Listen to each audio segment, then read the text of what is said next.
Ngasigi video se khogi ko kaino oirani ko hadi May month sigi ipok numit ke budi hapir ko hadi Rashigi matung ina hapiro haba shoy ko ado Rashigi matung ina hapetang card hum katang lo thoke ko ado ina lo thok tori ba card se karam baino hai kan se da ko aphagi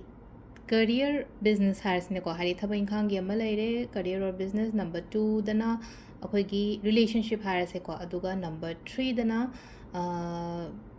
Pashagi Harris ne ko hadi money reading and Harris ba hadi career ne relationship ne aduga pishang shai ge maram da ko hapedi nga se ko ahambada khoi mesh rashi gi hana lo thu je ko adu mesh rashi ko adu mesh rashi sum hadi hangak pa ya hadi karam ba crystal lena adu hapeta nga edum hairam ge ko hadi rashi gi matung ina crystal su ko kemta atai kemta shirano hadi ko red carnelian siu ko red carnelian se citrine di loina mak shibe ko mi khuding mak te citrine use to ba ya ko ado kwai first da khoi gi mesh gi oina haraga di ko red carnelian se use to biyo ko red carnelian or amethyst ani si manung sida mix tawraga sida ya de haiba leite ko hadi ani sida gi red carnelian natraga amethyst kumba kai gumba dumaina sibi be ya ko ado angang gumba oi taraga di ko hadi like tami ba satra gumba kai gumba dumaina oiraga na amethyst si han biyo ko ado sida gi energy high go ko card number card hum gatang lo thok che ko sum thaba inkhang gi ama leire relationship gi ama leire tuka mana pisang sai kai gi sum kai leige ha bu do hapetang yeng se ko ado first card ko thaba job gi leire relationship ama leire aduga number 3 gi ko yamna positive oina la ko card sing se ko yam positive oina haraga di ko hadi pisang sai gi matang da harasne ko first ko pisang sai matang gi hadi ko financial independence yam phazana layo ko lo haina pi ko pisa financial independence leiba haraga di pisa do nga sai gi income do phazana la aga di ꯑꯩꯉꯣꯟꯗ ꯀꯩꯅꯣ ꯇꯧꯗꯦꯗꯅ ꯍꯥꯏꯗꯤ ꯄ꯭ꯔꯣꯕ꯭ꯂꯦꯝꯗꯣ ꯂꯩꯇꯦꯗꯅꯀꯣ ꯑꯗꯨꯃꯥꯏꯅ ꯑꯣꯏꯅ ꯑꯣꯏꯔꯤꯀꯣ ꯍꯥꯏꯗꯤ ꯅꯍꯥꯟꯒꯩ ꯑꯩꯅ ꯁꯨꯝ ꯍꯣꯠꯅꯖꯔꯛꯄ ꯈꯣꯠꯂꯛꯄ ꯃꯌꯥꯝꯁꯦ ꯑꯩꯉꯣꯟꯗ ꯈꯤꯇꯪ ꯔꯤꯖꯜꯠ ꯑꯥꯎꯠꯀꯝꯒꯨꯝꯕ ꯂꯥꯛꯄ ꯈꯣꯠꯄ ꯑꯗꯨꯃꯥꯏꯅꯒꯨꯝꯕ ꯍꯧꯔꯛꯄꯗꯣ ꯑꯣꯏꯌꯦꯕ ꯍꯧꯖꯤꯛꯁꯦꯀꯣ ꯑꯗꯨꯒ ꯍꯧꯖꯤꯛ ꯇꯧꯒꯦꯅ ꯊꯕꯛꯇꯤ ꯆꯞ ꯌꯨꯡꯅꯗꯤ ꯈꯜꯂꯦꯀꯣ ꯑꯩ ꯁꯤꯁꯨ ꯇꯧꯕ ꯈꯣꯠꯄ ꯍꯥꯏꯕꯒꯤ ꯑꯩꯒꯤ ꯄ꯭ꯂꯥꯅꯤꯡ ꯐꯖꯅ ꯂꯩꯔꯝꯒꯅꯤꯀꯣ ꯍꯥꯏꯗꯤ ꯄꯥꯏꯞꯂꯥꯏꯟꯗ ꯃꯌꯥꯝ ꯑꯃ ꯂꯩꯕꯗꯣ ꯑꯩ ꯁꯤꯒꯤ ꯕꯤꯖꯤꯅꯦꯁ ꯅꯠꯇ꯭ꯔꯒ ꯑꯩ ꯁꯤ ꯀꯔꯤꯌꯔꯒꯤ ꯀꯩꯒꯤ ꯃꯇꯥꯡꯁꯤꯗꯀꯣ ꯍꯥꯏꯗꯤ ꯊꯕꯛ ꯀꯔꯤ ꯀꯔꯥ ꯑꯦꯄ꯭ꯂꯥꯏ ꯇꯧꯕꯒꯤ ꯑꯣꯏꯔꯣ ꯍꯥꯏꯇꯥꯔꯦ ꯍꯧꯖꯤꯛꯇꯤ ꯌꯥꯝ ꯊꯤꯅ ꯑꯦꯅꯔꯖꯦꯇꯤꯛ ꯑꯣꯏꯅ ꯊꯕꯛꯁꯦ ꯍꯥꯏꯗꯤ ꯇꯧꯒꯦ ꯀꯥꯏꯅ ꯈꯟꯕ ꯃꯇꯝ ꯑꯣꯏꯅ ꯑꯣꯏꯀꯣ ꯃꯦꯅꯤꯐꯦꯁꯇꯦꯁꯟꯒꯨꯝꯕ ꯀꯩꯒꯨꯝꯕ ꯑꯗꯨꯝꯕꯗꯁꯨ ꯌꯥꯝꯅ ꯋꯔꯛ ꯇꯧꯕꯤꯌꯣꯀꯣ ꯍꯥꯏꯗꯤ ꯑꯩꯅꯕꯨ ꯇꯧꯔꯒꯗꯤ ꯍꯥꯏꯇꯥꯔꯦꯀꯣ ꯑꯩꯅ ꯑꯩꯒꯤ ꯍꯣꯠꯅꯕ ꯄ꯭ꯂꯁ ꯑꯗꯨꯒ ꯉꯁꯥꯏꯒꯤ ꯑꯩꯒꯤ ꯕꯤꯂꯤꯐ ꯅꯠꯇ꯭ꯔꯒ ꯑꯩꯒꯤ ꯃꯦꯅꯤꯐꯦꯁꯇꯦꯁꯟ ꯀꯩꯀꯥ ꯁꯤꯒꯨꯝꯕ ꯃꯌꯥꯝꯁꯦꯀꯣ ꯂꯣꯏꯅꯃꯛ ꯋꯔꯛ ꯇꯧꯒꯅꯤꯀꯣ ꯑꯗꯨꯗꯨꯅ ꯍꯥꯏꯗꯤ ꯑꯍꯥꯟꯕ ꯃꯦꯁ ꯔꯥಶꯤꯒꯤꯁꯦꯀꯣ ꯌꯥꯝ ꯐꯖꯅ ꯂꯥꯛꯑꯦꯀꯣ ꯍꯥꯏꯗꯤ ꯌꯥꯝꯅ ꯄꯣꯖꯤꯇꯤቭ ꯑꯣꯏꯅ ꯂꯥꯛꯑꯦ ꯑꯗꯣ ꯉꯁꯥꯏꯒꯤ ꯍꯣꯏ ꯀꯥꯔꯅꯦꯂꯤꯌꯟ ꯁꯤꯕ ꯈꯣꯠꯄ ꯑꯃ ꯑꯗꯨ ꯂꯩꯔꯦꯅꯀꯣ ꯑꯗꯣ ꯑꯩꯈꯣꯏꯒꯤ ꯑꯦꯅꯤ ꯔꯦꯗ ꯀꯂꯔ ꯀ꯭ꯂꯣꯠꯀꯨꯝꯕ ꯀꯩꯒꯨꯝꯕꯁꯨ ꯑꯗꯨꯝ ꯑꯩꯉꯣꯟꯗ ꯆꯥꯟꯅꯕ ꯑꯣꯏꯀꯣ ꯍꯥꯏꯗꯤ ꯀꯩꯅꯣꯁꯦ ꯑꯩꯈꯣꯏꯒꯤ ꯃꯦꯁ ꯔꯥಶꯤꯒꯤ ꯑꯣꯏꯅ ꯀꯣ ꯍꯥꯏꯗꯤ ꯀꯂꯔꯁꯇꯒ ꯍꯥꯏꯔꯒꯗꯤ ꯔꯦꯗꯀꯨꯝꯕ ꯀꯩꯒꯨꯝꯕ ꯑꯗꯨꯃꯥꯏꯅ ꯌꯨꯁ ꯇꯧꯕꯤꯕ ꯌꯥꯏꯀꯣ ꯑꯗꯨꯒ ꯃꯊꯪꯒꯤꯁꯤꯅ ꯕ꯭ꯔꯤꯁꯒꯤ ꯑꯃꯨꯛ ꯌꯦꯡꯉꯁꯦꯀꯣ ꯕ꯭ꯔꯤꯁꯒꯤꯁꯤ ꯑꯩꯈꯣꯏꯅ ꯁꯤꯖꯤꯟꯅꯕ ꯌꯥꯕꯁꯦ ꯔꯣꯁ ꯀ꯭ꯋꯥꯔꯠꯁ ꯁꯤꯖꯤꯟꯅꯕ ꯌꯥꯏꯀꯣ ꯕ꯭ꯔꯤꯁꯁꯦꯀꯣ ꯔꯣꯁ ꯀ꯭ꯋꯥꯔꯠꯁ ꯁꯤꯖꯤꯟꯅꯕ ꯌꯥꯏ ꯑꯗꯨꯒ ꯄꯤꯡꯀꯨꯝꯕ ꯀꯩꯒꯨꯝꯕ ꯑꯗꯨꯃꯥꯏꯅ ꯌꯨꯁ ꯇꯧꯕꯁꯨ ꯌꯥꯏꯀꯣ ꯍꯥꯏꯗꯤ ꯀꯂꯔꯗꯅ ꯀꯩꯗꯅ ꯑꯗꯨꯃꯥꯏꯅ ꯍꯥꯏꯔꯛꯑꯒꯗꯤ ꯑꯗꯣ ꯁꯦꯝ ꯁꯤꯗꯒꯤꯀꯣ ꯉꯁꯥꯏ ꯍꯧꯖꯤꯛꯀꯤ ꯂꯧꯊꯣꯛꯈꯤꯕ ꯑꯗꯨꯃꯥꯏꯅꯀꯣ ꯀꯥꯔꯠ ꯑꯍꯨꯝ ꯈꯛꯇꯪ ꯂꯧꯊꯣꯛꯑꯁꯦꯀꯣ ꯁꯤꯗꯩꯁꯨ ꯑꯗꯣ ꯑꯍꯥꯟꯕꯒꯤ ꯑꯅꯤꯁꯨꯕꯒꯤ ꯑꯍꯨꯝꯁꯨꯕꯒꯤꯀꯣ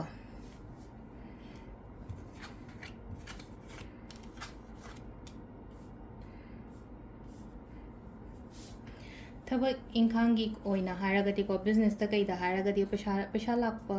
ꯃꯇꯝꯗꯤ ꯑꯣꯏꯀꯣ ꯍꯥꯏꯗꯤ ꯄꯩꯁꯥ ꯂꯥꯛꯄ ꯃꯇꯝ ꯍꯥꯏꯗꯤ ꯕꯤꯖꯤꯅꯦꯁꯇ ꯐꯖꯅ ꯒ꯭ꯔꯣꯠ ꯂꯩꯕꯁꯦ ꯍꯥꯏꯔꯁꯤꯅꯦꯀꯣ ꯕꯤꯖꯤꯅꯦꯁꯇ ꯒ꯭ꯔꯣꯠ ꯂꯩꯕ ꯏꯁꯣꯔꯅ ꯆꯥꯟꯕꯤꯕ ꯃꯇꯝ ꯍꯥꯏꯅ ꯍꯥꯏꯔꯁꯤꯅꯦꯀꯣ ꯁꯤꯗ ꯌꯦꯡꯉꯨꯀꯣ ꯑꯍꯥꯟꯕ ꯂꯥꯛꯏꯕ ꯀꯥꯔꯠꯁꯤꯒꯤ ꯁꯤꯂꯥꯏꯁꯦ ꯉꯁꯥꯏꯒꯤ ꯑꯦꯟꯖꯜꯁꯤꯅ ꯍꯥꯏꯇꯥꯔꯦꯀꯣ ꯑꯦꯟꯖꯜꯁꯅꯦ ꯁꯤꯗ ꯃꯊꯛꯁꯦ ꯃꯥꯅꯦ ꯃꯈꯨꯠ ꯑꯅꯤ ꯁꯨꯃꯥꯏꯅ ꯇꯧꯔꯒ ꯑꯩꯈꯣꯏꯗ ꯕꯣꯔ ꯄꯤꯕꯒꯤ ꯇꯥꯏꯞꯇ ꯑꯃ ꯇꯧꯗ꯭ꯔꯥ ꯍꯥꯏꯗꯤ ꯕ꯭ꯂꯦꯁꯤꯡꯁ ꯄꯤꯕꯗꯣ ꯑꯩꯈꯣꯏ ꯁꯤꯗ ꯍꯥꯏꯇꯥꯔꯦ ꯂꯦꯞꯄꯤꯕ ꯃꯤ ꯑꯅꯤꯁꯤꯗ ꯕ꯭ꯂꯦꯁꯀꯨꯝꯕ ꯇꯧꯕꯤꯕ ꯈꯣꯠꯄꯤꯕ ꯑꯗꯨꯃꯥꯏꯅ ꯑꯣꯏꯅ ꯑꯣꯏꯀꯣ ꯑꯗꯨꯗꯨꯅ ꯍꯥꯏꯗꯤ ꯀꯔꯤꯌꯔꯗ ꯀꯔꯤꯗꯒ ꯍꯥꯏꯔꯒꯗꯤ ꯍꯥꯏꯗꯤ ꯗꯥꯎ ꯌꯥꯕ ꯃꯇꯝꯗꯤ ꯑꯣꯏꯗꯣꯏꯅꯤꯀꯣ ꯃꯦꯁꯦꯀꯣ ꯑꯗꯨꯃꯥꯏꯅ ꯑꯣꯏꯅ ꯑꯣꯏꯀꯣ ꯑꯍꯥꯟꯕ ꯂꯥꯛꯏꯕ ꯀꯥꯔꯠꯁꯦ ꯑꯅꯤꯁꯨꯕ ꯔꯤꯂꯦꯁꯟꯁꯤꯞꯀꯤ ꯀꯩꯒꯤ ꯃꯇꯥꯡꯗꯒꯁꯨ ꯈꯪꯕ꯭ꯔꯥ ꯍꯥꯏꯗꯤ ꯀꯟꯐ꯭ꯌꯨꯖꯟꯒꯨꯝꯕ ꯇꯧꯒꯅꯣ ꯍꯥꯏꯗꯤ ꯒꯥꯏꯗꯦꯟꯁꯀꯨꯝꯕ ꯂꯧꯀꯣ ꯑꯍꯟꯗꯒꯤ ꯑꯣꯏꯔꯣ ꯑꯃꯗꯒꯤ ꯑꯣꯏꯔꯣꯀꯣ ꯍꯥꯏꯗꯤ ꯒꯥꯏꯗꯀꯨꯝꯕ ꯂꯧꯕꯤꯔ ꯈꯣꯠꯄꯤꯔꯒ ꯐꯖꯅ ꯃꯤꯗꯣ ꯂꯣꯏꯅꯕꯤꯕ ꯈꯣꯠꯄ ꯑꯗꯨꯃꯁꯨ ꯂꯩꯀꯣ ꯑꯗꯨꯃꯁꯨ ꯍꯥꯏ ꯅꯠꯇ꯭ꯔꯒꯅ ꯑꯃꯅ ꯀꯩꯒꯤ ꯍꯥꯏꯒꯦ ꯃꯇꯝꯗ ꯑꯩꯒꯤ ꯄꯥꯔꯠꯅꯔꯁꯦꯀꯣ ꯌꯥꯝꯅ ꯐꯕ ꯑꯣꯏꯅꯁꯨ ꯑꯣꯏꯀꯣ ꯑꯩꯉꯣꯟꯗ ꯑꯣꯜꯋꯦꯁ ꯑꯩꯕꯨ ꯍꯥꯏꯗꯤ ꯁꯦꯟꯅꯕꯤꯕ ꯍꯥꯏꯔꯁꯤꯅꯦꯀꯣ ꯁꯦꯟꯅꯕꯤꯕ ꯒꯥꯏꯗ ꯇꯧꯕꯤꯕ ꯇꯥꯛꯄꯤꯕ ꯇꯝꯕꯤꯕ ꯈꯣꯠꯄꯤꯕ ꯑꯗꯨꯃꯥꯏꯅ ꯑꯣꯏꯅ ꯑꯣꯏꯀꯣ ꯑꯗꯨꯒ ꯁꯤꯗ ꯑꯩꯈꯣꯏꯒꯤ ꯀꯩꯅꯣꯒꯤ ꯑꯣꯏꯅ ꯂꯥꯛꯏꯁꯤꯅꯀꯣ ꯑꯃꯨꯛ ꯀꯩꯅꯣ ꯍꯥꯏꯀꯥꯟꯁꯤꯗ ꯁꯤꯗ ꯑꯩꯁꯦꯀꯣ ꯀꯩꯅꯣ ꯇꯧꯋꯦꯀꯣ ꯈꯤꯇꯪ ꯕꯦꯂꯦꯟꯁ ꯇꯧꯔꯒ ꯆꯠꯂꯨꯀꯣ ꯀꯩꯅꯣꯁꯦ ꯍꯥꯏꯇꯥꯔꯦꯀꯣ ꯍꯥꯏꯗꯤ ꯈꯤꯇꯪ ꯄꯩꯁꯥ ꯅꯨꯡꯁꯥ ꯀꯩꯀꯥ ꯂꯥꯛꯇꯤ ꯂꯥꯛꯑꯒꯁꯨꯀꯣ ꯍꯥꯏꯗꯤ ꯈꯤꯇꯪ ꯀꯩꯅꯣ ꯇꯧꯔꯒ ꯂꯩꯌꯣ ꯍꯥꯏꯗꯤ ꯀꯔꯤ ꯍꯥꯏꯅꯤ ꯄꯦꯁꯦꯟꯁ ꯂꯩꯌꯣꯀꯣ ꯄꯦꯁꯦꯟꯁ ꯂꯩꯌꯣ ꯁꯣꯏꯗꯅ ꯂꯥꯛꯀꯅꯤꯀꯣ ꯍꯥꯏꯗꯤ ꯀꯤꯡ ꯑꯣꯐ ꯀꯞꯁꯦ ꯍꯥꯏꯗꯤ ꯁꯤꯗ ꯉꯁꯥꯏꯒꯤ ꯍꯥꯏꯗꯤ ꯃꯅꯤꯒꯤ ꯀꯩꯒꯤ ꯃꯇꯥꯡꯗꯒ ꯍꯥꯏꯔꯛꯑꯒꯁꯨ ꯌꯥꯝꯅ ꯐꯖꯅꯀꯣ ꯍꯥꯏꯗꯤ ꯑꯗꯨꯝ ꯂꯤꯗꯔꯒꯤ ꯀꯩꯅꯣꯁꯨ ꯑꯣꯏꯁꯨ ꯑꯣꯏꯔꯦꯀꯣ ꯑꯦꯅꯔꯖꯤꯁꯦ ꯍꯥꯏꯇꯥꯔꯦꯀꯣ ꯍꯥꯏꯗꯤ ꯑꯩ ꯏꯁꯥ ꯃꯤ ꯃꯌꯥꯝꯒ ꯊꯝꯃꯒ ꯑꯩ ꯊꯕꯛ ꯇꯧꯕ ꯃꯤꯒꯨꯝꯕꯁꯨ ꯑꯣꯏꯁꯨ ꯑꯣꯏꯔꯝꯒꯅꯤꯀꯣ ꯁꯨꯃꯥꯏꯅ ꯇꯧꯔ ꯂꯥꯛꯏꯁꯦ ꯍꯥꯏꯇꯥꯔꯦꯀꯣ ꯑꯗꯨꯝ ꯁꯞꯄꯣꯔꯠ ꯑꯗꯨꯝ ꯐꯪꯒꯅꯤꯀꯣ ꯍꯥꯏꯗꯤ ꯐꯤꯅꯥꯟꯁꯤꯌꯦꯂꯤ ꯀꯔꯤ ꯀꯔꯥ ꯁꯞꯄꯣꯔꯠ ꯑꯗꯨꯝ ꯐꯪꯒꯅꯤ ꯑꯃ ꯅꯠꯇ꯭ꯔꯒ ꯑꯃꯗꯒꯤ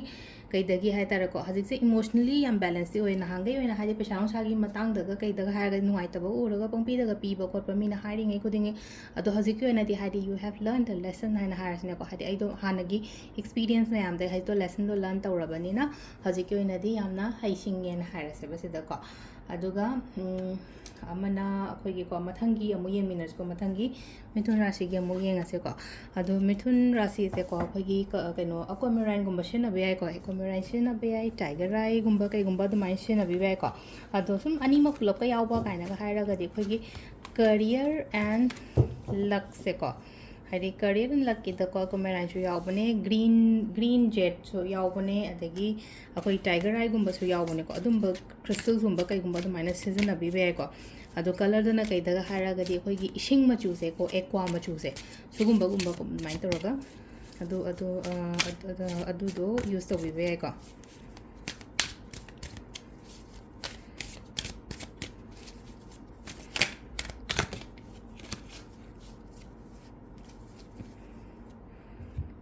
ꯁꯤꯅꯀꯣ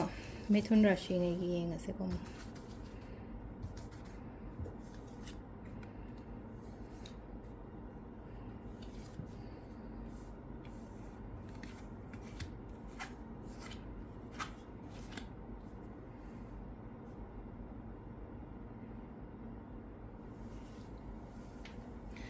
ꯃꯤꯊꯨꯟ ꯔꯥꯁꯤꯒꯤꯁꯦꯀꯣ ꯍꯥꯏꯗꯤ ꯀꯔꯤꯌꯔꯒꯤ ꯀꯩꯒꯤ ꯍꯥꯏꯔꯁꯦ ꯑꯍꯥꯟꯕꯗꯀꯣ ꯈꯤꯇꯪ ꯊꯨꯅ ꯍꯥꯏꯗꯤꯀꯣ ꯇꯛ ꯇꯛ ꯇꯛ ꯂꯥꯛꯄꯗꯤ ꯑꯣꯏꯗꯦ ꯑꯗꯨ ꯇꯥꯔꯒꯁꯨꯀꯣ ꯑꯥꯎꯠꯀꯝꯕꯨꯗꯤ ꯐꯖꯅ ꯂꯥꯛꯀꯅꯤꯀꯣ ꯁꯤꯗ ꯁꯤꯗ ꯂꯥꯛꯏꯕ ꯀꯥꯔꯠꯁꯦ ꯌꯥꯝ ꯊꯨꯅ ꯍꯧꯖꯤꯛꯃꯛ ꯅꯠꯇ꯭ꯔꯒꯁꯨ ꯑꯩꯅ ꯉꯥꯏꯖꯔꯤꯕ ꯑꯩꯅ ꯇꯧꯒꯦ ꯍꯥꯏꯅ ꯈꯜꯂꯤꯕ ꯄꯣꯠ ꯃꯌꯥꯝꯗꯣ ꯑꯗꯨꯒꯤ ꯔꯤꯖꯜꯇꯤ ꯍꯥꯏꯗꯤ ꯄꯣꯖꯤꯇꯤቭ ꯑꯩꯅ ꯊꯥꯗꯈꯤꯕ ꯑꯦꯐꯔꯠ ꯍꯥꯏꯅ ꯍꯥꯏꯔꯁꯤꯅꯀꯣ ꯁꯤꯗ ꯍꯥꯏꯔꯕ ꯏꯁꯝ ꯁꯝꯅ ꯑꯩꯅ ꯅꯍꯥꯟꯈꯩ ꯍꯣꯠꯅꯖꯔꯤꯕ ꯑꯩꯅ ꯂꯥꯏꯔꯤक ꯄꯥꯕ ꯑꯣꯏꯔꯣ ꯑꯃ ꯑꯣꯏꯔꯣ ꯑꯩꯅ ꯊꯥꯗꯈꯤꯕ ꯑꯦꯐꯔꯠꯇꯨꯒꯤ ꯔꯤꯖꯜꯇꯤ ꯁꯣꯏꯗꯅ ꯐꯪꯒꯅꯤ ꯈꯤꯇꯪ ꯗꯤꯂꯦ ꯑꯣꯏꯕ ꯈꯛꯇꯪꯅꯦ ꯑꯗꯨꯗꯨꯅ ꯍꯥꯏꯗꯤ ꯒꯤꯞ ꯑꯞ ꯇꯧꯒꯅꯣꯀꯣ ꯁꯤꯗꯀꯣ ꯍꯥꯏꯗꯤ ꯑꯩ ꯇꯣꯛꯑꯒꯦ ꯀꯥꯏꯅ ꯈꯟꯒꯅꯣꯕꯀꯣ ꯑꯗꯨꯒ ꯔꯤꯂꯦꯁꯟꯁꯤꯞꯁꯤꯅꯀꯣ ꯈꯤꯇꯪꯀꯣ ꯍꯥꯏꯗꯤ ꯃꯃꯥꯏ ꯂꯩꯊꯣꯛꯑꯒ ꯈꯤꯇꯪ ꯍꯥꯏꯇꯥꯔꯦꯀꯣ ꯍꯥꯏꯗꯤ ꯆꯠꯅꯕꯒꯤ ꯇꯥꯏꯞꯇ ꯑꯃ ꯑꯗꯨꯃꯥꯏꯅ ꯇꯧꯋꯦꯀꯣ ꯃꯃꯥꯏ ꯂꯩꯊꯣꯛꯑꯒ ꯆꯠꯅꯕ ꯍꯥꯏꯕꯒꯤ ꯑꯥꯊ꯭ꯔꯗꯤ ꯊꯕꯛꯅꯅꯤ ꯈꯪꯗꯦ ꯑꯃꯅꯤꯅꯅꯤ ꯈꯪꯗꯦ ꯍꯥꯏꯗꯤ ꯃꯇꯝ ꯄꯤꯅꯗꯕꯅꯤ ꯈꯪꯗꯦ ꯅꯠꯇ꯭ꯔꯒ ꯍꯥꯏꯗꯤ ꯂꯝꯕꯤ ꯇꯣꯉꯥꯟꯕꯅꯤ ꯈꯪꯗꯦ ꯑꯗꯨꯃꯥꯏꯅ ꯈꯔ ꯆꯠꯂꯦꯀꯣ ꯇ꯭ꯔꯥꯏ ꯀꯩꯅꯣ ꯇꯧ ꯃꯇꯝ ꯄꯤꯅꯋꯣ ꯈꯤꯇꯪꯀꯣ क्वालिटी टाइमगुम्बा कईगुम्बा अदुमाइना स्पेंड तौमिनबा खोमिनबा ओइना ओइको अदुगा पैसा नुसागी मतंगीदा अमुक लाआगदीको सिदा लाइसे पैसागी ओइना पॉजिटिव ओइको हाइदी आई अदुम होटनरमगनी यामना हमना हार्ड वर्क ओइबा पर्सन गी ओइना अदुमाइना लाइको हार्ड वर्क ओइबा प्रोडक्टिविटी यामना लेबा थबा इंखांग तौबा मतमदको अदुना अइना हजिक तौरिबा खोलिबा मयाम आइना हाइतारेको अदुगी मतुंगिना अइंगोंदा पैसा नुसागी कहीं अदुम लाकनीबा हाइदी फाइनेंशियल गेन फाइनेंशियल अपॉर्चुनिटीज करी क्राशगुम्बा मैम से लोइना फजना लाको ओइना ओइको अदो सिसिना अखोइगी मिथुनगी लेरेको मथंगी सिना अखोइ कर्कट राशिगी हार्सनेको कर्कट राशि से को अखोइगी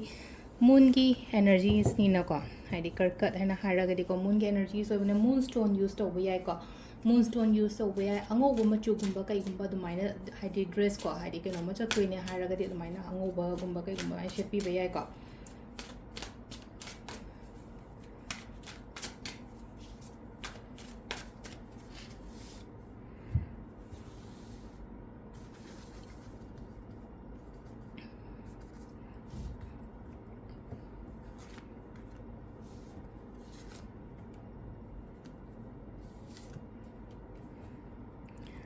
सिदा लेरेको कोई कार्ड अहुम से कर्कट राशि की ओइनाको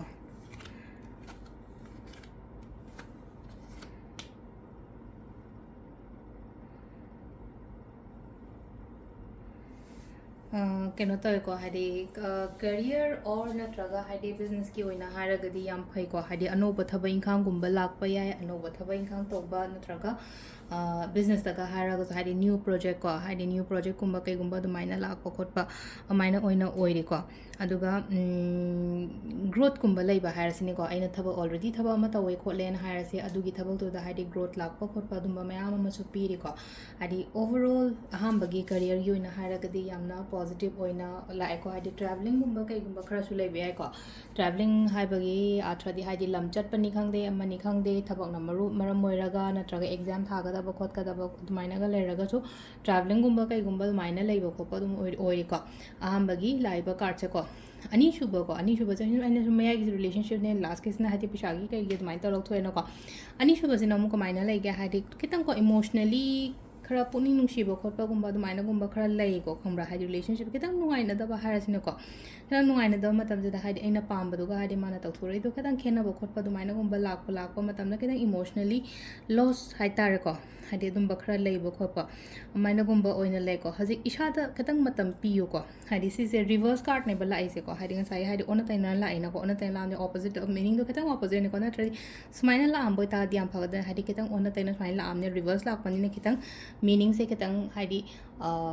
opposite meaning oina chatle na ko phaba card se kitang thaido ga chatpagi type ta ma taw do ado se kui na di lai roi ko hadi energy se ma ka khoi gi ko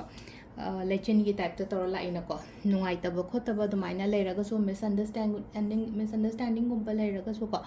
clarify to bio ko phajana sigi pot se ko aduduna aduga kaino tawraga thamgano hadi emotion se ko nungai ta ba khot ta ba se sumaina namjal laga thamgano wari sadu o wari litho o khotu o ko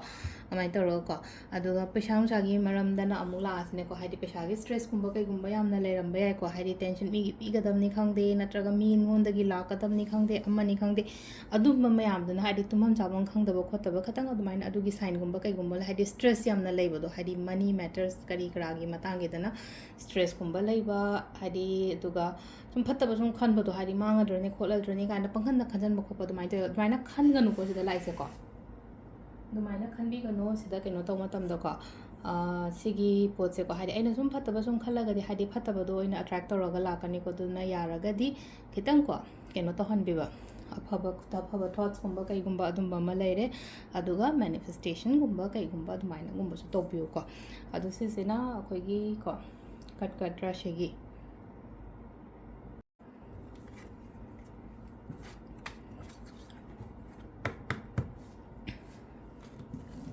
next ki se na keno gi le ko ko gi singha rashi gi ko singha rashi gi se keno si be ko sunstone use to be ai then natraga hidi tiger eye gumba kai gumba du maina use to be ai ko adu sum color da na hara gari orange natraga yellow gumba kai gumba this is na biyo dresses ta kai da ko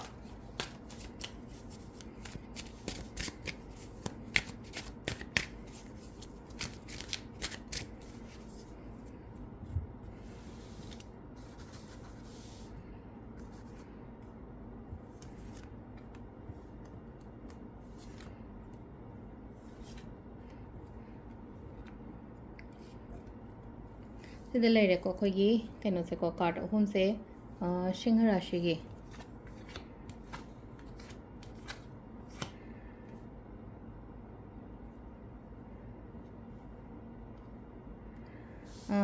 keno se competitions yamna leigani ko thabak to matam da hai tar ko career gi do oiro business gi do oiro hadi competitions yamna leiba do maina oina oi ko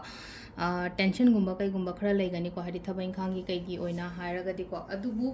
aina khotnariba aina tawriba kholiba mayam se ko haji competitions leiraga su ama leiraga hadi growth laktabadi tawreba growth ti lakani ba soidana aduna ai ngamda ba yade ko ai mai pakta ba yade ko haibagi adugi energy do ina thadabiyo ko ngasai gi hadi competitions leiye natraga hadi mayam ama leina ko hadi amana amada hadi munabagi type ta ama tawraga laise ko hadi conflict su oi ko sigi card se lakma matam da conflict oiraga jo conflict competition su gumma mayam sine ko disagreement kari kra tension kari kra leiba ko pa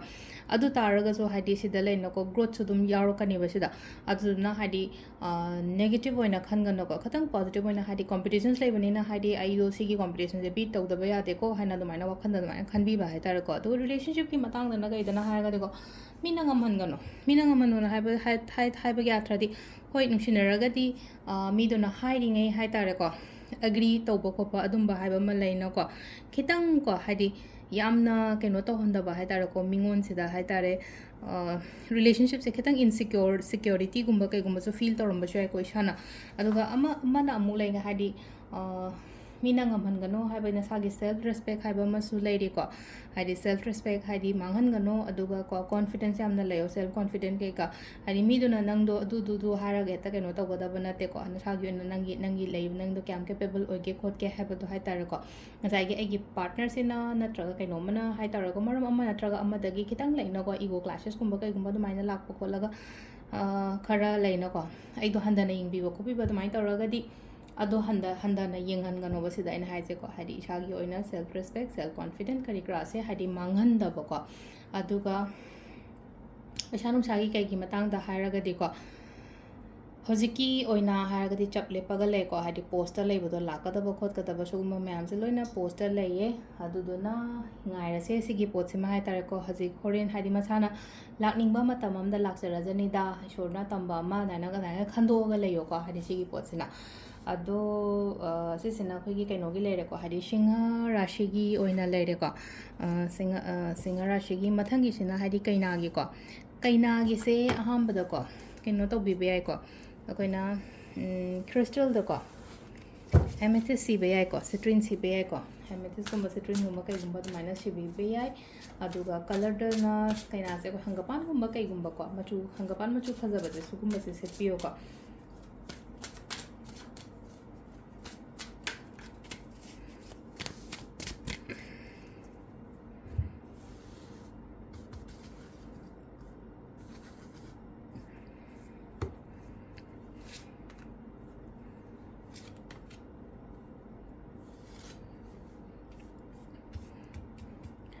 later ko kato humsa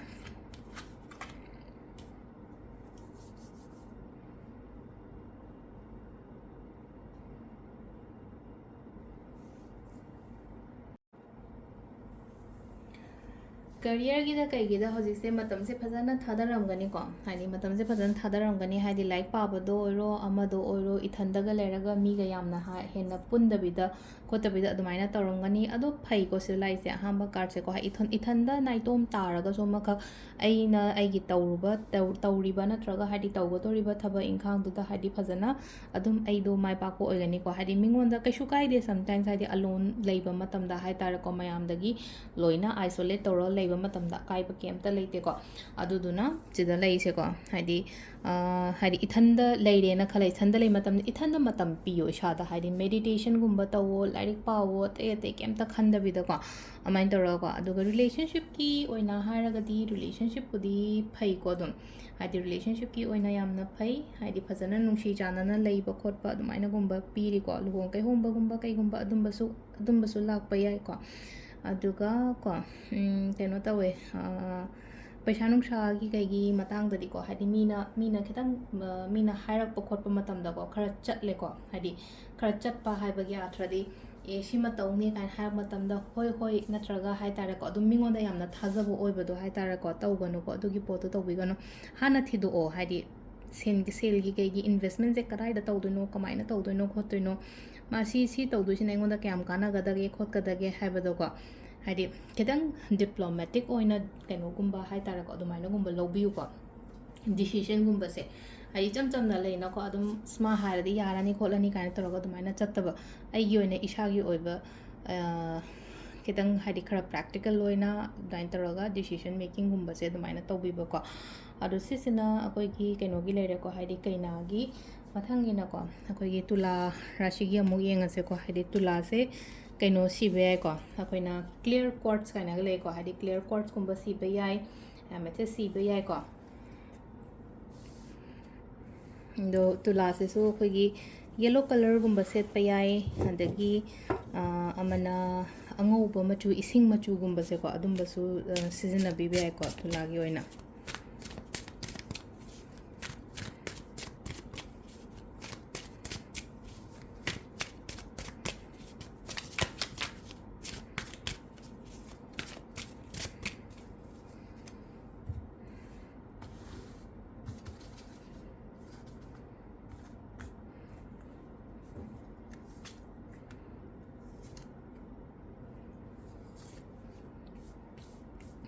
से लेर कोई काटो हमसे ꯑꯍꯥꯟꯕ ꯑꯅꯤꯁꯨꯕ ꯑꯍꯨꯝꯁꯨꯕ ꯀꯣ ꯌꯥꯝꯅ ꯑꯗꯨꯝ ꯄꯣꯖꯤꯇꯤቭ ꯑꯣꯏꯅ ꯂꯥꯛꯑꯦꯀꯣ ꯂꯥꯛꯏꯕ ꯀꯥꯔꯠ ꯃꯌꯥꯝꯁꯦ ꯀꯣ ꯊꯕꯛ ꯏꯪꯈꯥꯡꯒꯤꯗ ꯍꯥꯏꯔꯒꯁꯨ ꯀꯔꯤꯌꯔ ꯋꯥꯏꯁꯀꯤ ꯑꯣꯏꯅ ꯍꯥꯏꯔꯒꯗꯤ ꯌꯥꯝ ꯐꯖꯅ ꯁꯛꯁꯦꯁ ꯂꯩꯕ ꯑꯣꯏꯅ ꯑꯣꯏꯀꯣ ꯍꯥꯏꯗꯤ ꯁꯦꯂꯤꯕ꯭ꯔꯦꯁꯟ ꯇꯧꯕꯒꯤ ꯇꯥꯏꯞꯇ ꯑꯃ ꯊꯣꯛꯂꯛꯏꯁꯦ ꯈ꯭ꯋꯥꯏ ꯐꯥꯔꯁꯀꯤ ꯀꯥꯔꯠꯁꯦ ꯀꯣ ꯑꯗꯨꯗꯨꯅ ꯁꯤꯗ ꯂꯩꯅꯀꯣ ꯌꯥꯝꯅ ꯍꯦꯄꯤ ꯑꯣꯏꯕ ꯃꯇꯝꯗꯤ ꯑꯣꯏꯔꯦ ꯀꯩꯅꯣꯁꯦꯀꯣ ꯍꯥꯏꯗꯤ ꯅꯝꯕꯔ ꯋꯥꯟꯒꯤ ꯀꯥꯔꯠꯁꯤꯅ ꯑꯩꯈꯣꯏꯅ ꯀꯔꯤꯌꯔꯒꯤ ꯅꯠꯇ꯭ꯔꯒ ꯕꯤꯖꯤꯅꯦꯁꯀꯤ ꯀꯩꯒꯤ ꯑꯣꯏꯅ ꯑꯗꯨꯃꯥꯏꯅ ꯂꯧꯊꯣꯛꯑꯕꯅꯤꯅꯀꯣ ꯔꯤꯂꯦꯁꯟꯁꯤꯞꯀꯤ ꯃꯇꯥꯡꯗꯁꯦꯀꯣ ꯈꯤꯇꯪ ꯀꯟꯐ꯭ꯌꯨꯖꯟꯁꯒꯨꯝꯕ ꯀꯩꯒꯨꯝꯕ ꯂꯩꯕ ꯌꯥꯏꯀꯣ ꯍꯥꯏꯗꯤ ꯆꯃꯝꯅꯕ ꯈꯣꯠꯄ ꯑꯗꯨꯝꯕ ꯍꯥꯏꯔꯁꯤꯅꯀꯣ ꯍꯥꯏꯗꯤ ꯁꯤꯗ ꯂꯩꯁꯦꯀꯣ ꯍꯥꯏꯗꯤ ꯋꯥꯈꯜ ꯄꯪꯁꯥꯗ ꯁꯥꯒꯠꯄꯗꯣ ꯑꯃꯈꯛ ꯍꯥꯏꯗꯤꯀꯣ ꯁꯝꯅ ꯍꯥꯏꯔꯕꯗ ꯗꯦ ꯗ꯭रीꯝ ꯇꯧꯕꯒꯤ ꯇꯥꯏꯞꯇ ꯑꯃꯁꯨ ꯍꯦꯛ ꯇꯧꯋꯦꯀꯣ ꯑꯗꯨꯒ ꯍꯥꯏꯗꯤ ꯃꯤꯁꯦ ꯑꯗꯨꯝ ꯃꯈꯜꯒꯨꯝꯕ ꯑꯗꯨꯝ ꯊꯦꯡꯅꯕ ꯌꯥꯏꯀꯣ ꯈꯔ ꯑꯗꯨꯝ ꯃꯤ ꯃꯈꯜ ꯊꯦꯡꯅꯕꯁꯤꯗ ꯌꯨꯝ ꯄꯥꯟꯗ꯭ꯔꯤꯕ ꯈꯣꯠꯇ꯭ꯔꯤꯕ ꯃꯤꯒꯤꯒ ꯑꯣꯏꯔꯒꯗꯤ ꯂꯥꯛꯏꯕ ꯃꯤ ꯃꯌꯥꯝꯗꯣ ꯂꯣꯏꯅ ꯐꯔꯝꯅꯤ ꯍꯥꯏꯕꯁꯨ ꯂꯩꯇꯦ ꯂꯣꯏꯅ ꯐꯠꯂꯝꯃꯣꯏ ꯍꯥꯏꯕꯁꯨ ꯂꯩꯀꯣ ꯐꯖꯅ ꯊꯤꯗꯣꯛꯑꯒ ꯃꯈꯥ ꯇꯥꯅ ꯂꯣꯏꯅꯕꯤꯕꯀꯣ ꯔꯤꯂꯦꯁꯟship ꯀꯩꯒꯤ ꯑꯣꯏꯅ ꯍꯥꯏꯔꯒꯗꯤꯀꯣ ꯑꯗꯨꯒ ꯁꯤꯗꯀꯣ ꯍꯥꯏꯗꯤ ꯀꯩꯅꯣ ꯃꯌꯥꯝ ꯑꯃ ꯍꯥꯏꯗꯤꯀꯣ ꯋꯥꯈꯜꯁꯦ ꯆꯃꯝꯅꯕꯒꯨꯝꯕ ꯈꯔ ꯂꯩꯔꯤꯀꯣ ꯆꯃꯝꯅꯒꯅꯣ ꯁꯤꯒꯤ ꯄꯣꯠꯁꯦ ꯍꯥꯏꯗꯤ ꯔꯤꯂꯦꯁꯟshipꯀꯤꯁꯦꯀꯣ ꯑꯗꯨꯒ ꯄꯩꯁꯥ ꯅꯨꯡꯁꯥꯒꯤ ꯃꯇꯥꯡꯗ ꯂꯥꯛꯑꯒꯗꯤ ꯋꯤꯜ ꯑꯣꯐ ꯐꯣꯔꯆꯨꯟ ꯂꯥꯛꯏꯁꯦꯀꯣ ꯌꯥꯝꯅ ꯗꯥꯎ ꯌꯥꯕ ꯃꯇꯝꯅꯦ ꯍꯧꯖꯤꯛꯁꯦꯀꯣ ꯍꯟꯗꯛꯀꯤ ꯊꯥꯁꯦ ꯗꯥꯎ ꯌꯥꯕ ꯃꯇꯝꯅꯦ ꯅꯍꯥꯟꯈꯩ ꯂꯩꯅꯀꯣ ꯍꯥꯏꯗꯤ ꯄꯟꯗꯅꯒ ꯂꯩꯔꯝꯕ ꯈꯣꯠꯂꯝꯕꯒ ꯂꯩꯔꯒꯁꯨ ꯍꯟꯗꯛꯀꯤ ꯊꯥꯁꯤꯗꯤ ꯌꯥꯝꯅ ꯄꯣꯖꯤꯇꯤቭ ꯑꯣꯏꯅ ꯍꯥꯏꯇꯥꯔꯦꯀꯣ ꯄꯩꯁꯥ ꯅꯨꯡꯁꯥꯒꯤ ꯀꯩꯒꯤ ꯃꯇꯥꯡꯗ ꯐꯖꯅ ꯂꯥꯛꯏꯀꯣ ꯑꯗꯣ ꯁꯤꯁꯤꯅ ꯑꯩꯈꯣꯏꯒꯤ ꯇꯨꯂꯥꯒꯤ ꯂꯩꯔꯦꯀꯣ ꯃꯊꯪꯒꯤꯁꯤꯅ ꯕ꯭ꯔꯤꯆꯤꯛꯀꯤꯀꯣ ꯕ꯭ꯔꯤꯆꯤꯛꯀꯤꯁꯦ ꯑꯩꯈꯣꯏꯅ ꯁꯤꯕ ꯌꯥꯕꯁꯦ ꯁꯤꯇ꯭ꯔꯤꯟ ꯁꯤꯖꯤꯟꯅꯕ ꯌꯥꯏꯀꯣ ꯕ꯭ꯔꯤꯆꯤꯛꯁꯦ ꯁꯤꯇ꯭ꯔꯤꯟ ꯁꯤꯖꯤꯟꯅꯕ ꯌꯥꯏ ꯑꯦꯃꯦꯊꯤꯁꯀꯨꯝꯕ ꯀꯩꯒꯨꯝꯕ ꯑꯗꯨꯃꯥꯏꯅ ꯁꯤꯖꯤꯟꯅꯕꯤꯕ ꯌꯥꯏꯀꯣ ꯔꯦꯗ ꯀꯂꯔ ꯁꯦꯠꯄ ꯌꯥꯏ ꯗ꯭ꯔꯦꯁꯇꯅ ꯑꯗꯨꯒ ꯑꯃꯅ ꯑꯩꯈꯣꯏꯒꯤ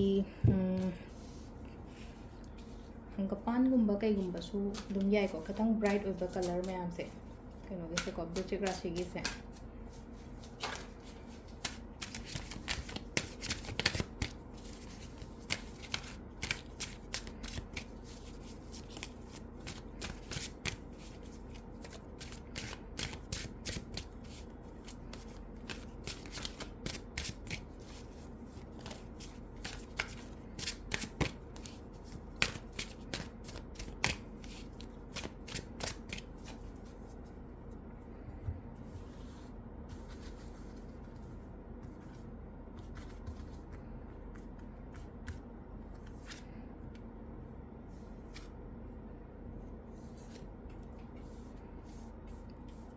ꯁꯤꯅ ꯑꯩꯈꯣꯏꯒꯤ ꯕ꯭ꯔꯤꯆꯤꯛꯀꯤꯀꯣ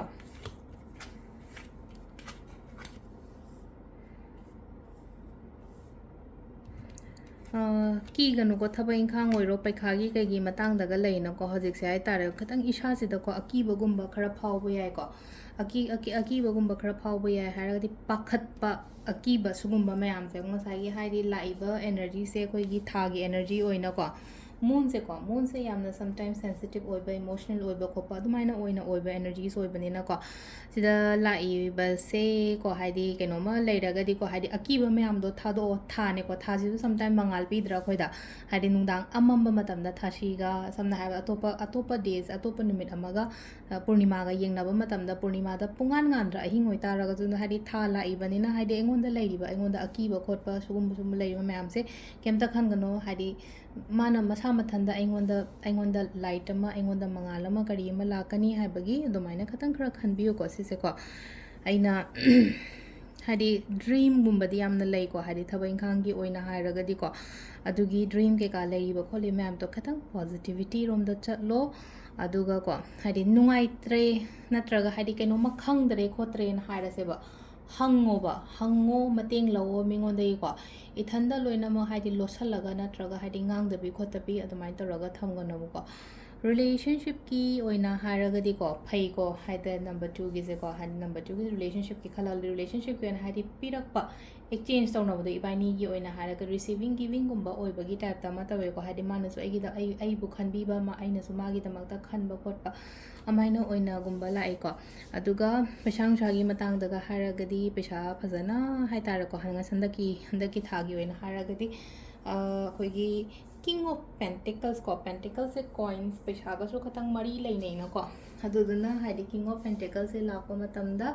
haidi abundance prosperity sugumba mayam se hai tare ko yamna discipline nai na thabak tawe ko aduduna ne ko ina sida haidi thabak sel thum se phajana lakpa oina oije niyom chumna thabak tawjabo oibado haidi yamna kemta kai dabida ko hotna bakan ba haira sine thamna haibada aduduna haidi paisang sai gi matang daga hairaga su yamna phaba adumaina oina oi ko the relationship kida ketang kaino tawre ko du su phare ko du ga sai thabak kida kara kaino gumba lei se aki bani khangde kaino ma leina ko ai thabak si bo ya dori bane ai na dak tawge kaina khali ba mayam se kaina hadi ketang chamam no khot pa lei ma da wari shaw ba da kan da hadi mingon da wari shaw ba share to thok ba egi mana po oi mana bi oi na traga egi partner da ni khangde ama da ni khangde ko amai tawraga to si sina khoi gi kaino leire ko Rashigi Rashigi leire ko matang gi sina khoi gi dhanu gi amu yenga se ko dhanu se kaino shibe ko na citrine sibe ko citrine sibe amana smoky quartz kaina le ko smoky quartz kumba sibe citrine kumba sibe ko ado color dana haira ga hangapan kumba kai kumba dum basi kum sibe gray color use to be ko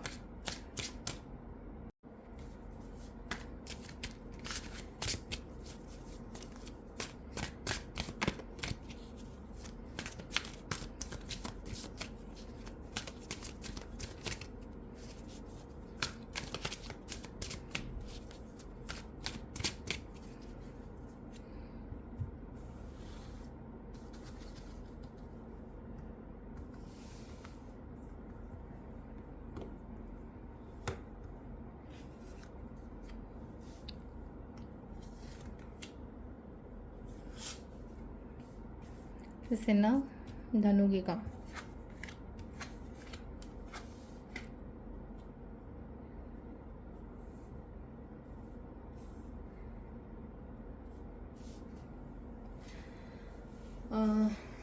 धनु की से को Heidi career wise ला गदी career wise से माइ पाक पोइना पीरे को हंदकी थागे ना हारा गदी हाइडी एग्जाम थागा तब अंगांगै ओइरो नत्रगा जॉब नु अप्लाई तोबा नत्रगा हाइडी बिजनेस का तोबा मैम से याम फजना हाइ तारा को यामना पॉजिटिविटी अमगा लोइना न को हाइडी माइ पाओ हाइना पीए को अदुगा अनिशुब को रिलेशनशिप की कईगी ओइना हाइरा खतम को हाइडी खतम यामना कैनी जजमेंटल ओइबा हाइरासिना को हाइडी पार्टनर से हाइ तारा को हाइडी अइना तो मतमदा हाइडी ए याइगा यादेगा नंग दो दुगा दागा हाइना खतम अदुम बखरा फेस तोबा याइ को कहीं हादी वरी साओ कईगुब अना फील तौरगदी को हादी कम्युनिकेशन से गैप लेहनगनोबसीदको यामना माइंड से क्लियर ओयो हादी अना पामीसे करीनो नंगना पामीसिना करीनो करानो हाइबदो हाइतारेको सिदा मीना हाइतारे मीदुना हाइबगी हादी एगी पार्टनर दुना कइनो तोरको मतमदको एंसाइसेको वरी सादोपसे याम फैको हादी याम का हाना कइनो तोहनगनो फते हाइबदी यारोको कार्ड से को लाइव कार्ड से पॉजिटिव पुदी ओय अदो समटाइम्स को मी से कितंग डोमिनेट तव पार्टनर सो दुम थेंगना बसु यावेदना को अखोगी लाइफ ता अदुदुना नि को अदुगा हाइडी कैनोगी मतांग दना हाइडी पेशांग साइगी मतांग दना हाइडी यामना सी दुम पॉजिटिव ओय को हाइडी पेशागी मतांगी से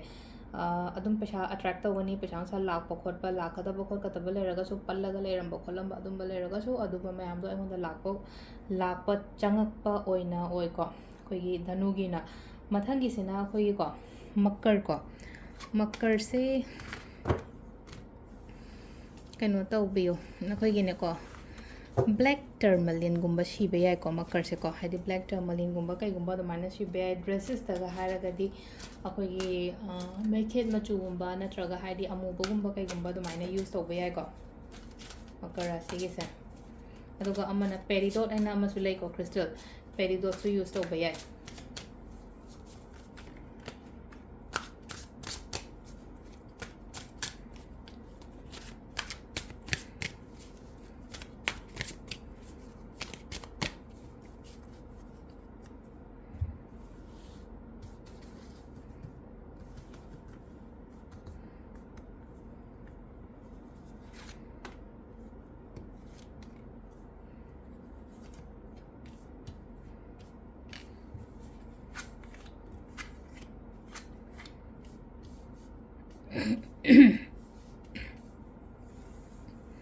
ꯈ꯭ꯋꯥꯏ ꯐꯥꯔꯁꯇꯀꯣ ꯍꯥꯏꯗꯤ ꯈ꯭ꯋꯥꯏ ꯐꯥꯔꯁꯀꯤ ꯍꯥꯏꯗꯤ ꯀꯔꯤꯌꯔꯒꯤ ꯀꯩꯒꯤ ꯑꯣꯏꯅ ꯃꯇꯥꯡꯗꯗꯤ ꯌꯥꯝꯅ ꯄꯣꯖꯤꯇꯤቭ ꯑꯣꯏ ꯁꯤꯀ꯭ꯌꯣꯔ ꯑꯣꯏꯕ ꯈꯣꯠꯄ ꯑꯗꯨꯃꯥꯏꯅ ꯑꯣꯏꯔꯦꯀꯣ ꯍꯥꯏꯗꯤ ꯑꯦꯛꯖꯥꯝ ꯊꯥꯒꯗꯕ ꯑꯣꯏꯔꯣ ꯅꯠꯇ꯭ꯔꯒ ꯑꯇꯩ ꯑꯇꯩ ꯇꯧꯒꯗꯕ ꯕꯤꯖꯤꯅꯦꯁ ꯇꯧꯕ ꯈꯣꯠꯄ ꯑꯣꯏꯔꯒꯁꯨ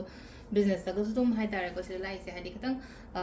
ꯒ꯭ꯔꯣꯠ ꯅꯨꯡ ꯂꯩꯕ ꯄꯩꯁꯥ ꯅꯨꯡꯁꯥ ꯐꯖꯅ ꯂꯥꯛꯄ ꯈꯣꯠꯄ ꯑꯗꯨꯃꯥꯏꯅ ꯑꯣꯏꯅ ꯑꯣꯏꯀꯣ ꯍꯥꯏꯗꯤ ꯑꯍꯥꯟꯕ ꯀꯔꯤꯌꯔ ꯑꯦꯟ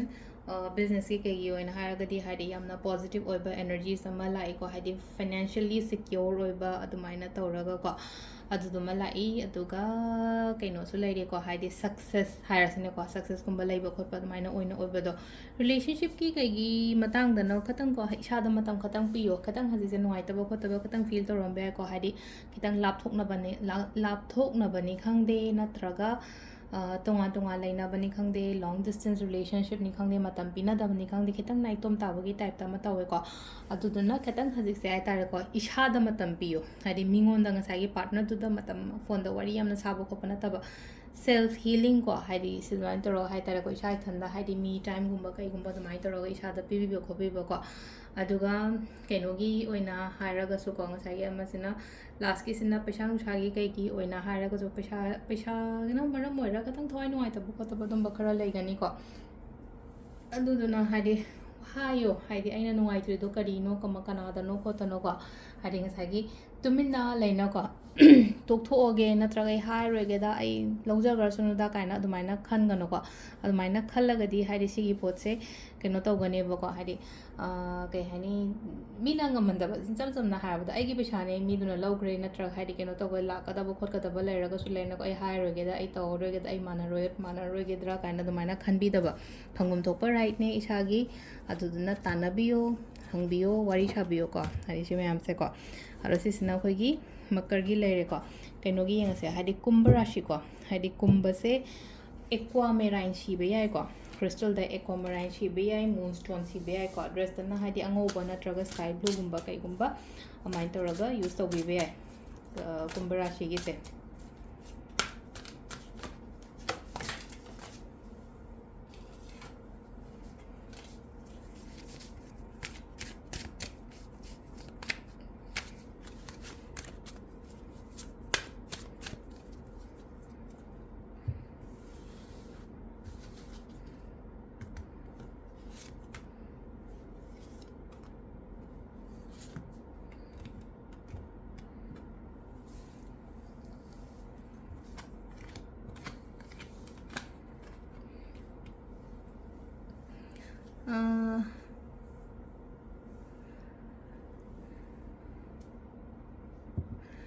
ꯀꯨꯝꯕꯒꯤꯁꯦꯀꯣ ꯁꯤꯗꯁꯨ ꯃꯥꯏ ꯄꯥꯛꯄ ꯑꯣꯏꯅ ꯄꯤꯔꯤꯀꯣ ꯍꯥꯏꯗꯤ ꯀꯔꯤꯌꯔꯒꯤ ꯑꯣꯏꯅ ꯍꯥꯏꯔꯒꯗꯤ ꯂꯩꯅꯀꯣ ꯑꯦꯛꯖꯥꯝꯒ ꯊꯥꯈꯤꯕ ꯈꯣꯠꯈꯤꯕ ꯂꯩꯔꯒꯗꯤ ꯑꯉꯥꯡꯉꯩ ꯐꯖꯅ ꯀꯩꯅꯣ ꯇꯧꯕ ꯔꯤꯖꯜꯀꯗꯣ ꯌꯥꯝ ꯐꯖꯅ ꯂꯥꯛꯑꯒ ꯌꯥꯝꯅ ꯃꯑꯣꯡ ꯇꯥꯅ ꯃꯥꯏ ꯄꯥꯛꯄ ꯑꯗꯨꯃꯥꯏꯅ ꯄꯤꯔꯤꯀꯣ ꯍꯥꯏꯗꯤ ꯀꯔꯤꯌꯔ ꯑꯣꯔ ꯕꯤꯖꯤꯅꯦꯁꯀꯤ ꯀꯩꯒꯤ ꯑꯣꯏꯅ ꯍꯥꯏꯔꯒꯗꯤ ꯅꯨꯡꯉꯥꯏꯕ ꯌꯥꯝꯅ ꯄꯣꯖꯤꯇꯤቭ ꯑꯣꯏꯕ ꯑꯦꯇꯤꯇ꯭ꯌꯨꯠ ꯄꯣꯖꯤꯇꯤቭ ꯑꯣꯏꯕ ꯑꯦꯅꯔꯖꯤꯁ ꯍꯦꯞꯄꯤ ꯇꯥꯏꯝ ꯍꯥꯏꯕꯗꯣ ꯑꯣꯏꯌꯦꯕꯀꯣ ꯍꯟꯗꯛꯀꯤ ꯊꯥꯒꯤ ꯑꯣꯏꯅꯀꯣ ꯑꯗꯨꯒ ꯍꯥꯏꯗꯤ ꯐꯥꯔꯁ ꯀꯥꯔꯠꯀꯣ ꯍꯥꯏꯗꯤ ꯄꯣꯖꯤꯇꯤቭ ꯁꯦꯀꯦꯟ ꯀꯥꯔꯠꯁꯤꯅꯀꯣ ꯍꯥꯏꯗꯤ ꯔꯤꯂꯦꯁꯟꯁꯤꯞꯁꯦ ꯅꯍꯥꯟꯈꯩ ꯀꯩꯅꯣ ꯇꯧꯔꯒ ꯂꯩꯔꯝꯃꯦꯅ ꯈꯜꯂꯁꯦ ꯈꯤꯇꯪ ꯑꯗꯨꯗꯒꯤꯀꯣ ꯍꯥꯏꯗꯤ ꯅꯨꯡꯉꯥꯏꯔꯝꯗꯦꯅ ꯈꯜꯂꯁꯦ ꯅꯨꯡꯉꯥꯏꯇꯕ ꯄꯣꯠꯇꯣ ꯈꯤꯇꯪ ꯑꯣꯚꯔꯀꯝ ꯇꯧꯔꯒ ꯊꯣꯛꯂꯛꯄ ꯈꯣꯠꯄ ꯑꯗꯨꯃꯥꯏꯅ ꯑꯣꯏꯅꯁꯨ ꯑꯣꯏ ꯀꯩꯅꯣꯁꯨ ꯇꯧꯋꯦꯀꯣ ꯁꯤꯗ ꯂꯩꯔꯤꯁꯦꯀꯣ ꯂꯣꯡ ꯇꯔꯝꯒꯤ ꯑꯣꯏꯅꯁꯨ ꯈꯜꯂꯦꯀꯣ ꯍꯥꯏꯗꯤ ꯔꯤꯂꯦꯁꯟꯁꯤꯞꯁꯦ ꯍꯥꯏꯗꯤ ꯍꯧꯖꯤꯛ ꯁꯣ ꯇꯧꯗ꯭ꯔꯒꯁꯨꯀꯣ ꯃꯁꯥꯗ ꯃꯤꯁꯤꯡꯁꯦ ꯍꯥꯏꯇꯥꯔꯦꯀꯣ ꯂꯣꯏꯅ ꯀꯔꯤꯌꯔꯗ ꯀꯔꯤꯗ ꯐꯣꯀꯁ ꯇꯧꯅꯔꯒ ꯍꯥꯏꯗꯤ ꯔꯤꯂꯦꯁꯟꯁꯤꯞꯇ ꯃꯇꯝ ꯄꯤꯅꯗꯕꯅꯤ ꯈꯪꯗꯦ ꯑꯃꯅꯤ ꯈꯪꯗꯦ ꯑꯗꯨꯗꯨꯅ ꯍꯦꯛꯇ ꯅꯨꯡꯁꯤꯗ꯭ꯔꯕ ꯈꯣꯠꯇ꯭ꯔꯕ ꯍꯥꯏꯕꯒꯤ ꯑꯗꯨꯒꯤ ꯑꯥꯊ꯭ꯔꯗꯤ ꯅꯠꯇꯦꯀꯣ ꯍꯥꯏꯗꯤ ꯀꯔꯤꯌꯔꯁꯨ ꯃꯔꯨꯅꯦ ꯑꯗꯨꯗꯨꯅ ꯍꯥꯏꯗꯤ ꯀꯔꯤꯌꯔꯗꯅ ꯍꯦꯟꯅ ꯑꯦꯐꯔꯠ ꯊꯥꯗꯔꯒꯀꯣ ꯀꯩꯅꯣꯒꯨꯝꯕ ꯇꯧꯗꯣꯏꯅꯣ ꯃꯇꯝꯒꯨꯝꯕ ꯄꯤꯅꯗ꯭ꯔꯦ ꯈꯣꯠꯇ꯭ꯔꯦ ꯀꯥꯏꯅ ꯑꯗꯨꯗ ꯌꯥꯝ ꯀꯥ ꯍꯦꯟꯅ ꯍꯥꯏꯗꯤ ꯋꯥꯔꯧ ꯄꯨꯔꯧ ꯇꯧꯅꯒꯅꯨꯀꯣ ꯌꯥꯝ ꯐꯖꯅ ꯍꯥꯏꯇꯥꯔꯦꯀꯣ ꯍꯥꯏꯗꯤ ꯀꯔꯤꯌꯔꯗ ꯐꯣꯀꯁ ꯇꯧꯋꯅꯁꯨ ꯍꯥꯏꯕꯁꯤꯗꯀꯣ ꯍꯣꯏ ꯆꯦꯂꯦꯟꯖꯤꯡ ꯑꯣꯏꯔꯝꯕ ꯃꯇꯝ ꯀꯔꯤ ꯀꯔꯥ ꯃꯌꯥꯝꯗꯣ ꯑꯗꯨꯗꯒꯤ ꯂꯣꯏꯅ ꯊꯣꯛꯂꯛꯄ ꯈꯣꯠꯄ ꯑꯗꯨꯃꯥꯏꯅ ꯑꯣꯏꯅꯀꯣ ꯑꯗꯨꯒ ꯈ꯭ꯋꯥꯏ ꯂꯥꯁꯀꯣ ꯍꯥꯏꯗꯤ ꯄꯩꯁꯥꯒꯤ ꯑꯣꯏꯅ ꯍꯥꯏꯔꯒꯁꯨ ꯄꯩꯁꯥ ꯅꯨꯡꯁꯥꯒꯤ ꯄ꯭ꯔꯣꯕ꯭ꯂꯦꯝꯁ ꯀꯩꯝꯇ ꯂꯩꯇꯕ ꯑꯣꯏꯅ ꯑꯣꯏꯀꯣ ꯍꯥꯏꯗꯤ ꯐꯤꯅꯥꯟꯁꯤꯌꯦꯂꯤ ꯁꯤꯀ꯭ꯌꯣꯔ ꯑꯣꯏꯕ ꯐꯤꯅꯥꯟꯁꯤꯌꯦꯂꯤ ꯏꯟꯗꯤꯄꯦꯟꯗꯦꯟ ꯑꯣꯏꯕ ꯈꯣꯠꯄ ꯑꯗꯨꯃꯥꯏꯅ ꯇꯧꯔꯒ ꯂꯥꯛꯏꯀꯣ ꯍꯥꯏꯗꯤ ꯅꯝꯕꯔ 3 ꯀꯥꯔꯠꯁꯤꯅ ꯍꯥꯏꯗꯤ ꯁꯦꯜ ꯊꯨꯝꯒꯤ ꯀꯩꯒꯤ ꯑꯣꯏꯅ ꯍꯥꯏꯔꯒꯁꯨ ꯌꯥꯝ ꯐꯅ ꯂꯥꯛꯏꯀꯣ ꯑꯗꯨꯒ ꯂꯥꯁꯀꯤ ꯑꯣꯏꯅ ꯃꯤꯟꯅ ꯔꯥಶꯤꯀꯣ ꯃꯤꯟꯅ ꯔꯥಶꯤꯁꯦ ꯑꯩꯈꯣꯏꯅ ꯁꯤꯕ ꯌꯥꯕꯁꯦꯀꯣ ꯍꯥꯏꯗꯤ ꯀ꯭ꯔꯤꯁꯇꯜꯗꯀꯣ ꯑꯦꯛꯋꯥ ꯃꯦꯔꯥꯏꯟ ꯁꯤꯕ ꯌꯥꯏꯀꯣ ꯑꯦꯛꯋꯥ ꯃꯦꯔꯥꯏꯟ ꯁꯤꯕ ꯌꯥꯏ ꯕ꯭ꯂꯦꯛ ꯇꯔꯃꯂꯤꯟꯒꯨꯝꯕ ꯀꯩꯒꯨꯝꯕ ꯑꯗꯨꯃꯥꯏꯅ ꯁꯤꯕꯤꯕ ꯌꯥꯏꯀꯣ ꯀꯩꯅꯣꯒꯤ ꯑꯣꯏꯅ ꯍꯥꯏꯗꯤ ꯃꯤꯟꯅ ꯔꯥಶꯤꯒꯤ ꯑꯣꯏꯅ ꯍꯥꯏꯔꯒꯗꯤ